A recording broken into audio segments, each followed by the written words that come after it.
tell you, I've talked with you numerous times, never been nervous, but for some reason, this morning, I'm kind of nervous. Then we have live audio, and in 2 minutes we'll have live video.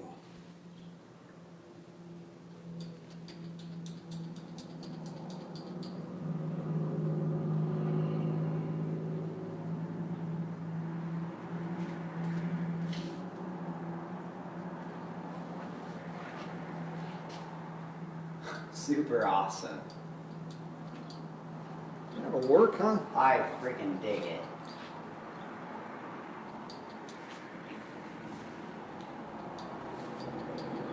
It'll be good this morning. I enjoy doing this, introducing people to new businesses and shops. And you know, we have so many people bicycling Route 66, and you're just half block off the road. So We're right there.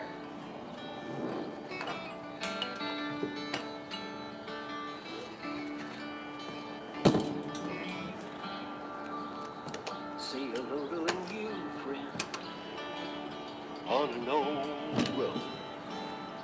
Take a two-lane trip of memories into mysteries unknown. Come along for the ride. good morning, Miss Rosie. How are you doing today? Please, America. Rosie Ramos is with us this morning from Needles. Please, America.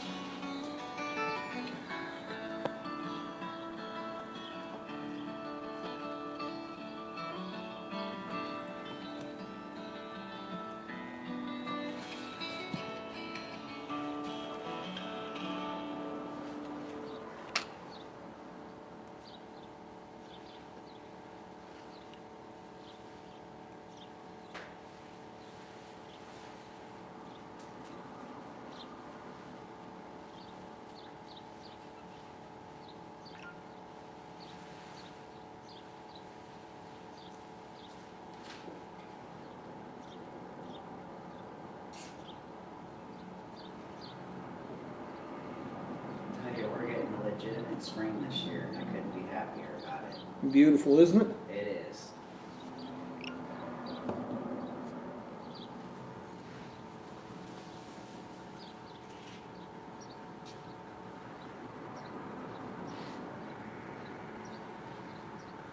Hey, good morning, folks. We're down here at the Spokesman with Ed Mann,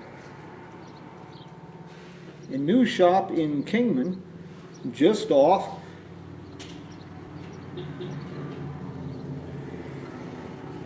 Route 66. Mr. Ed, how are you doing this morning? Very well. How are you today? Doing just fine and dandy. Well, this is a pretty fancy outfit. This is a very nice bike. Just did a warranty repair on the frame.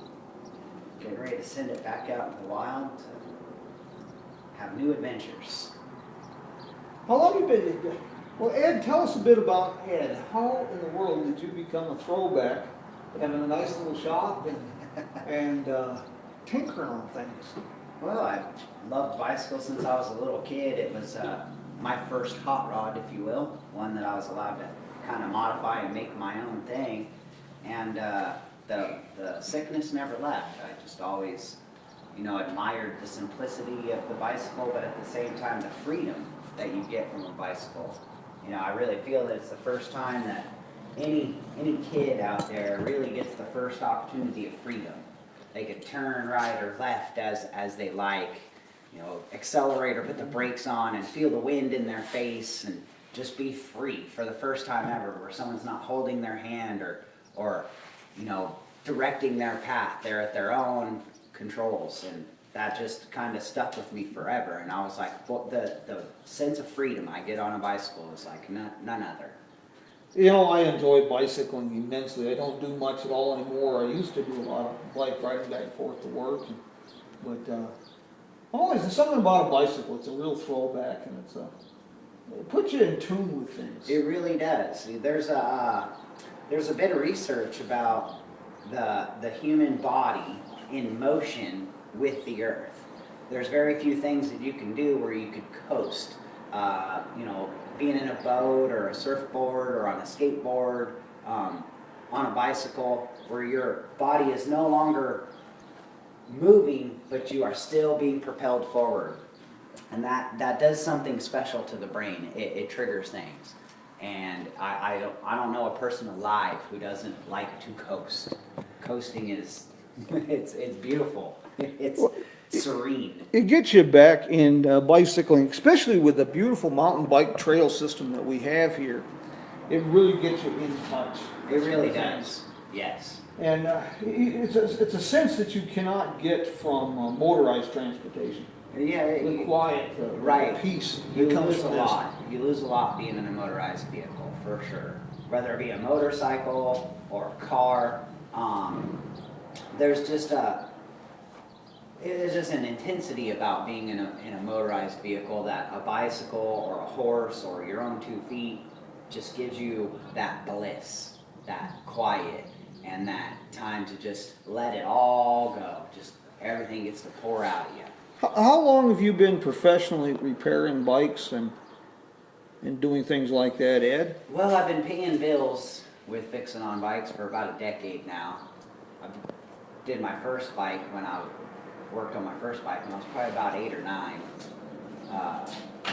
I was just impatient, didn't want to wait for somebody, and decided I think I could figure this out myself.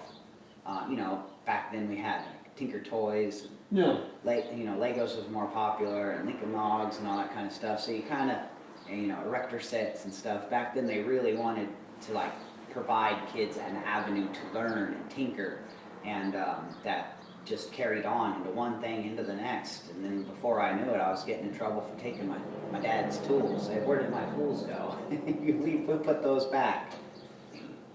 That's how a lot of these guys got started in the auto industry. A great story was Walter Chrysler.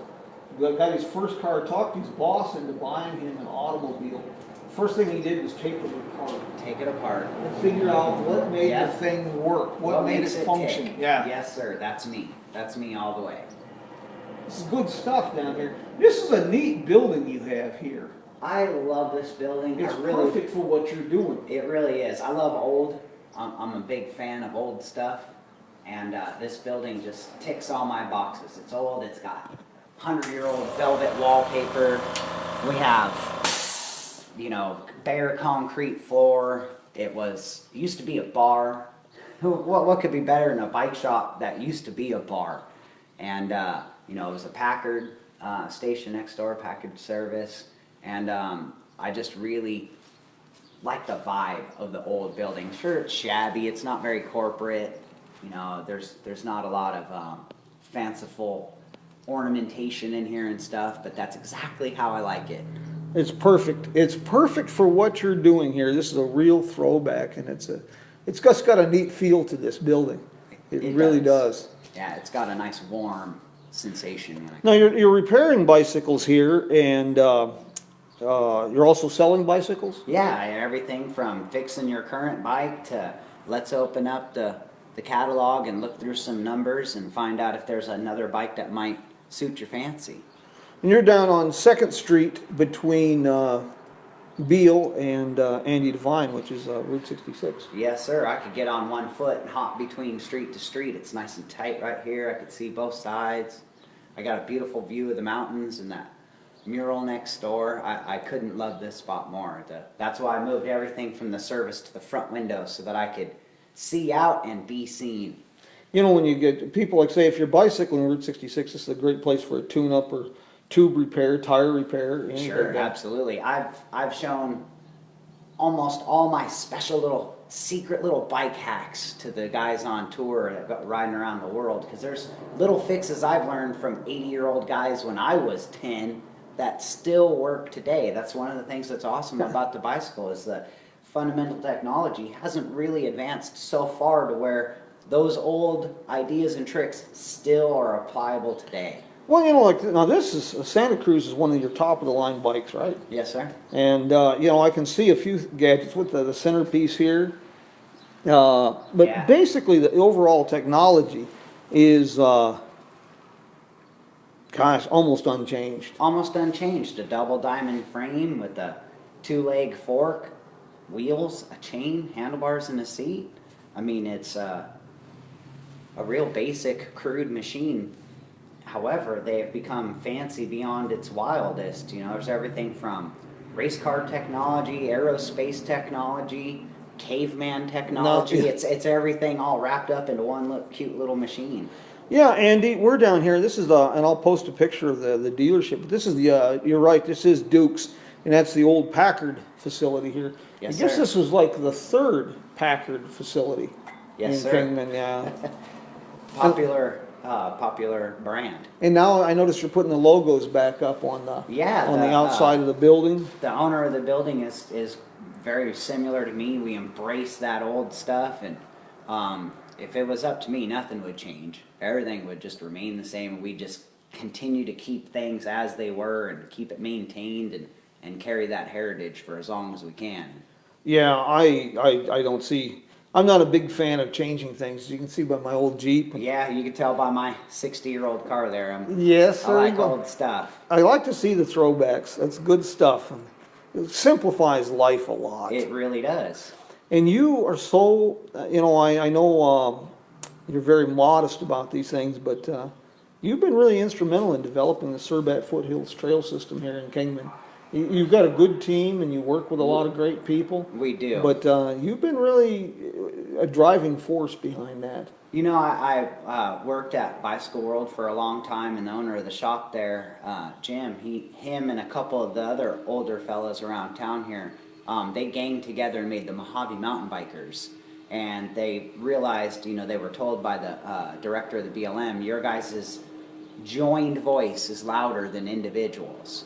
And they kind of got the ball rolling. They got the trail system like in the ground and developed. And when I started working with Jim, I realized like how important that sense of community was. If you want something more, do something about it. Yeah. And so I was like, I felt so lucky to fall into that group of guys, because they're older guys and they have a lot of teachings, they have a lot of things to pass down. And I felt so fortunate that I kind of grabbed onto the other end of the baton there and decided to start running with it because, you got to pass that stuff on. Each generation gets to do a little bit, and it was just my turn to blossom and bear fruit. You mentioned the sense of community, and that is absolutely crucial to everything. And that's the trail system builds that. When you get people out there, youth, young people, everybody of all ages building something they can be proud of, Yes. and that they can use with their family, with their friends, with their visitors. That really builds that sense of community, and it's really refreshing. They get a Really small neat. slice of ownership on that, a real sense of pride. When they go riding around out there and they're with their friends or family, they, look off and say, I built this 10 feet. I did that all by myself, this 10 feet. That 20 feet I did. And, lo and behold, before too long, everybody chipped in 10, 20, 100, half a mile. And next thing you know, everybody owns a little piece of that. And they have just a little bit more pride and care in their environment, in their area. This would be a really ambitious thing, but is there any plans to connect that with trail systems in the Wallapies? Or There is. There's a greater state initiative to come from the southeast corner of Arizona all the way across the state, joining all the major trail systems to Las Vegas. And Kingman just happens to be right in the way. And they have developed 2 different causeways that they're trying to pick. One of them goes around the Wallapies, and the other one goes up and over the Wallapies. And we're really sure, because the Wallapies, it's a scenic drive. It's registered as a scenic drive. So they really want to bring that trail system into the Wallapies and across, the amount of terrain, the diversity that we have here is like almost like none other. The high desert is, where the Sonoran and the Mojave Desert meets. It's real unique, no? super diverse terrain. We got everything from granite to sand to cactus to pine trees. I mean, we cover all bases, and it's important for Kingman to embrace those things, because every time something like that comes around Kingman, it brings us travelers, it brings us attention. We get to show off. We get to peacock a little bit, Yeah. spread our feathers, and really kind of display. Well, and we have people complain sometimes here in the desert we don't have seasons. But anybody that complains that Kingman doesn't have seasons, they haven't lived here for a week. I was gonna say, Because we generally, a lot of times we have all 4 seasons in 1 week. in 1 week. Yeah, That's so right. We do it all, so it's fine and That's dandy. the truth. But, can the old mining roads and stuff be incorporated in these trail systems? Absolutely, absolutely. Because we've got a network and a half in the Wallapies going down through the Boreana You're mines right. and down the You're old Signal. absolutely right. And those are very old roads. When I have travelers come through there here and they ask me about some of the things going on, I'll explain to them about how rich in mining was here. Mm-hmm. And I'll tell them if they'd like to see a really great example of that, they could go just on the other side of the hill here over into White Cliffs and look at the old wagon ruts carved in the sandstone. And I actually took a customer. I said, you know what? How about we do this? I just locked the door real quick, hop in my car, we'll drive around the block here. He'd never seen it before and had no idea anything like that existed. And we walked in a little bit and I said, see the holes here on the side? That's where they used posts to lower the ore carts down because they'd run the horses over if they hadn't, and they were just blown away that something so significant was hidden, that they could actually see history in the ground. Yeah. It's not something they have to open a book for. It's tangible. Right there. It's tangible. It's touchable. And that's one of the essence of the whole Route 66 experience is that stuff is tangible. Because, Yeah. and what you're doing here with this bike shop is with social media and things, it's amazing. Like today we have Wolfgang with us from Germany. We have all these people watching us this morning. But unfortunately, with Facebook, you have 10 million friends and you've never met one, and you find out you wouldn't even want to have coffee with them. Sure. But people want that tangible touch and they, realism. Realism. Meeting the There you people go. and getting their hands on things like this wagon road, like bicycling. Yes. Are you going to be eventually renting bicycles? I am eventually going to rent bicycles. My biggest hope is I want to get a couple modern high wheel bicycles, a couple modern penny farthings. They make them now with pneumatic tires and hand brakes. They're not as dangerous. Not necessarily a bone shaker anymore. Yeah. And I want to get a pair of those to, kind of have that old fashioned vibe. Because I tell you right now, I would drive however far away I needed to go if I could rent a penny farthing and cruise around a historic downtown area on a penny farthing, so that I could feel, oh my goodness, this must have been what it was like 100 years ago. For those people that don't know about those are the old-fashioned high wheelers. With Yes. Like 5-foot front wheels. It's actually that size. The wheel I have right there on the front of my window, that is the biggest size penny farthing wheel that they made. And I have a little replica there, so when we talk about things, like I say, actually the wheel was that size right there, because the average inseam was somewhere around 28 inches. So the biggest that you could possibly have made the wheel for the most part was about 60 inches, because you had the pedal stroke and you still had to turn as well. Well, those would be fun bikes, and what you could do is a sideline business. If you rented those, you could just simply have people sign where it says beneficiary, and send. That's right. You're right. I might get clever with some paperwork on that. I like your thoughts there. Sign here where it says beneficiary, and let me take you up to the top of El Trovador Hill, so you can experience Got the this historic great district. tour. Yes. That's right. If you ever wanted to race a high wheel bike, let me show you how. I've always been amazed, but there's a great book, David Lyon, I believe it was, wrote a book some years ago, and it was supposed to be automotive centered. It was called the Kalamazoo Automobilist, and it was a fascinating hardcover book about the auto industry in Kalamazoo, Michigan, how it evolved and different Sure. things.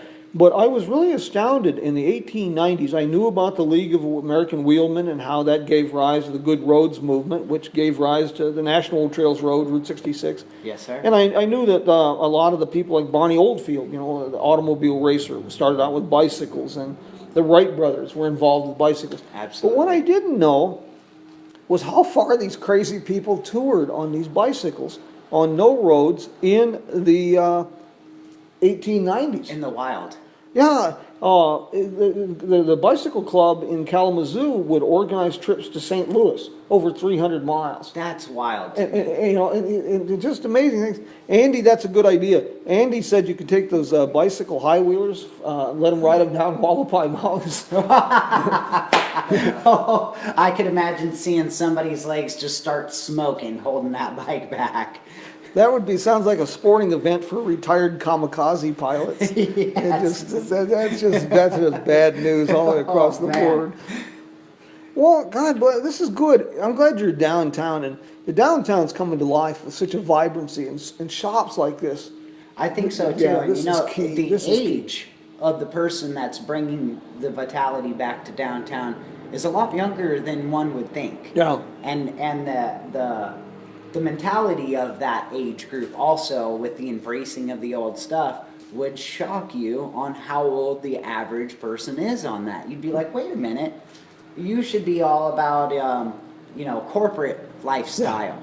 And we're just not. I think that we've seen enough of corporate existence that we've kind of realized that's not what life's all about.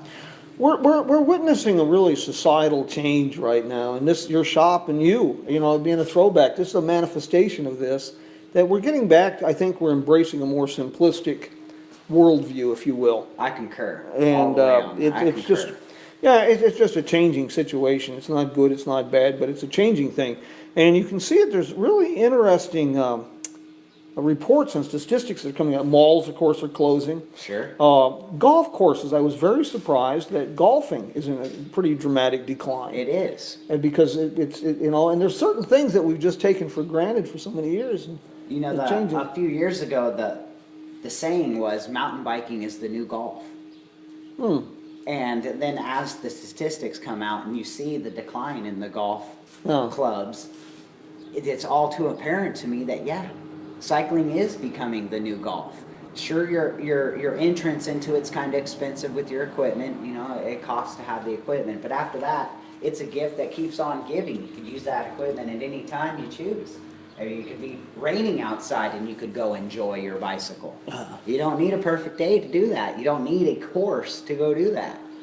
And, like I say, you can get as easy or as carried away as you want. We were talking about Lon Haldeman, setting records, 450 miles in a day on a bicycle. Oh, just baffling. Yeah, I just stare at that. Well, Lon's tour groups are funny when you mention the age and the demographics. When I meet with some of Lon's tour groups, I never know whether to be inspired or hopelessly depressed. And one of these tours a while back, they were riding Route 66, and they had ridden from Ludlow to Needles one day, and then from Needles to Kingman through Oatman the next day. In a day. In a day. In one day. And they were, the youngest was in his 40s, but they had one gentleman that was celebrating his 81st birthday. How fantastic. Yeah, and I just thought, I didn't know whether to be inspired or depressed. Name something that you could do physically from the age of 5 to 85. Yeah. Very few things besides like just average, like walking, just daily movements can you do for that period of time. The bicycle is non-impact. No. It's one of the only things that you could do that is non-impact next to swimming. And it's incredibly health beneficial. What it does for your metabolism, your heart rate, your breathing is unsurpassed. And there's very few things that you could do that's that enjoyable, that beneficial, and you can have it for such a sustaining amount of time. That's another reason why I love the bicycle. All can do it. Everyone can do it. I've had tour guys stop by the bicycle shop that are in their 80s. One of the best compliments I've ever been paid in my life was from a gentleman from Germany named Carl. He's his 7th trip around the world when I met him at the shop. And he said I was the most astute mechanic he had ever had work on his bike. Now, first of all, coming from a German, that's really impressive. Because they're very, mechanically inclined. And then to tell me that in all the trips around the world that I was the most astute mechanic, I was so flattered I could almost barely even continue to work. I just wanted to sit there and revel in his words. I just wanted to soak that up.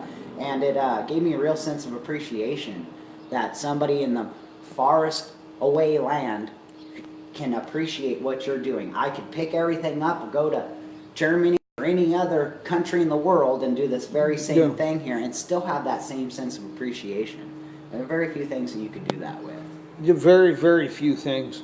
And this is another thing that's universal. It is universal. You know, It's very it universal. transcends barriers of language, of culture, of, gosh, anything you can imagine. I've seen bicycles with tonnage of bricks stacked on top of them being pushed down the road. I've seen bicycles made out of sticks and animal bones in the African desert. I mean, it's something that everybody could kind of relate to. And I kind of laugh sometimes and think to myself, there's no way possible that a caveman didn't accidentally knock 2 wheels down a hill and watch them roll by themselves down a hill and not think, maybe I should put them in line with each other. I kind of think there's a missing link in bicycles out there somewhere. Someday we're going to find that Fred Flintstone bike with the big brontosaurus bone between the two stone wheels. Stone wheels, yes, there you Bob. I hope someday that's found. I really do. A stone high wheeler. The stone highway. Because I'm all but positive at some point somebody put 2 wheels in line with each other before it was actually became the bicycle that we know today. Find the fossilized remains of the rider there that fell off the bicycle. Because he'll probably be right there next to it. That You're ran right. over him. Yes, sir. Ed, this is really good. Thank you for doing this morning, and I hope you do well downtown here. This is really good to see. I think we're gonna do pretty good here. Yeah. I really do, because I've done a lot of research in what it takes to be a good person. Yeah. I got 40 years of researching on being a good boy, and I really think that those experiences in life help you be a better business.